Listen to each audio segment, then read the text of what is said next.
Na aula de hoje, nós vamos falar, sobre o nosso último assunto do bimestre, que é o aposto e vocativo. Um assunto bem fácil de compreender, tá? Prestando atenção, é bem facinho mesmo.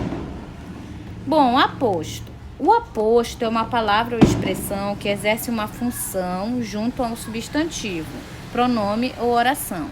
Essa função pode se explicar, especificar, resumir, comentar ou indicar algo. Mas atenção, o aposto não pode ser formado por adjetivo, apenas por substantivo ou pronome substantivo. Um pronome que exerce função de substantivo. Para exemplificar, vamos analisar a seguinte oração. Então, pessoal, quando eu falar em aposto, vocês vão lembrar dessas palavras aqui, principalmente explicar. Tá? O aposto ele serve basicamente para explicar algo.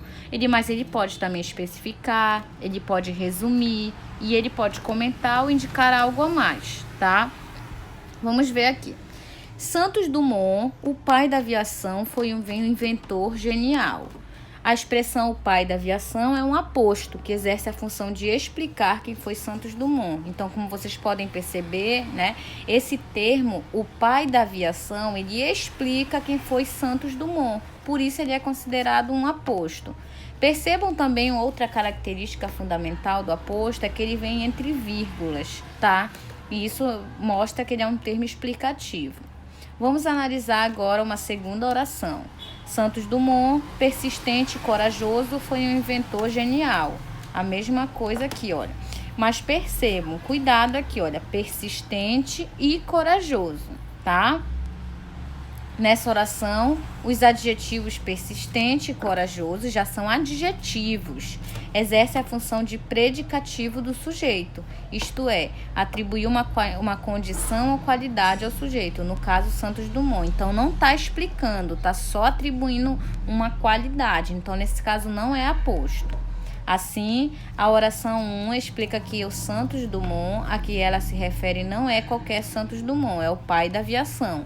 Já na oração 2, aponta as características um indivíduo persistente e corajoso, tá? Tipos de aposto. O aposto ele pode ser explicativo, o próprio nome já diz, Ele vai explicar ou identificar o termo a qual se refere. Exemplo, Dom João VI, rei de Portugal, olha o nosso aposto, nasceu em 13 de maio de 1767. Percebam que rei de Portugal explica, ou identifica quem foi Dom João VI. Aposto enumerativo. Ele enumera, desdobra os elementos contidos em um só termo. Elas queriam isto: respeito, reconhecimento e dignidade. Então, quando vocês perceberem que está enumerando vários, é um aposto enumerativo. Uma característica do aposto enumerativo é que ele vem com os 2 pontos antes, tá? Nessa oração, o aposto respeito, reconhecimento e dignidade enumera, desdobra o que está contido no termo isto, tá? Então, está enumerando, é enumerativo. Aposto recapitulativo ou resumidor. Resume com um só termo uma série de elementos citados na oração. Aqui, pessoal, uma palavra vai resumir tudo. Então, esse é o aposto resumitivo ou resumidor. Escritores, pintores e escultores, todos são artistas e representam a realidade. Percebam que o termo todos, ele resume todos esses 3 elementos anteriores: escritores, pintores e escultores. Então, é um aposto resumidor ou recapitulativo. E o aposto de especificação, ele especifica, caracteriza um termo genérico, tá? Olhem só, minha irmã Carolina. Nessa frase a gente percebe Carolina especifica a irmã, não é qualquer irmã, é a Carolina. Então está especificando. Bem fácil, tá? E o vocativo, já o que o aposto é uma explicação, o vocativo é uma invocação, um chamamento, um apelo. Ele é um termo independente, pois não faz parte da estrutura da oração. Ou seja, se eu tirar ele da frase, não vai alterar o sentido, entenderam? Ele vai continuar o mesmo. Percebam também que o aposto, o vocativo ele é marcado por vírgula também, ou ponto de exclamação. Vejamos alguns exemplos. Ó vida, por que não tenho sorte? Olhem só, não é um chamamento, uma invocação da vida? Ó vida.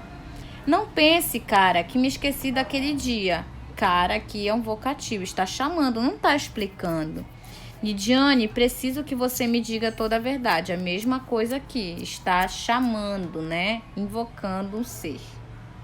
Diferença entre aposto e vocativo, como eu falei, bem fácil, né? O aposto mantém relação com um ou mais termos da oração ou com toda a oração. Portanto, ele é dependente. Então, ele depende, né? Olha, Chiquinha Gonzaga, a primeira maestrina brasileira, morreu em 28 de fevereiro de 1935, tá? Olha, ele não tem autonomia, ele depende aqui para fazer sentido. Já o vocativo, não, ele é independente. Se eu tirar, ele não vai alterar o sentido. Carolina, estudar é a coisa mais importante da vida. Observe que o vocativo Carolina, ele não se relaciona a nenhum termo da oração, então ele é independente. Se tirar ele, vai ficar a mesma coisa, tá? Então, espero que tenham entendido, pessoal, e a diferença, né, entre aposto e vocativo. Obrigada pela atenção e até a próxima aula.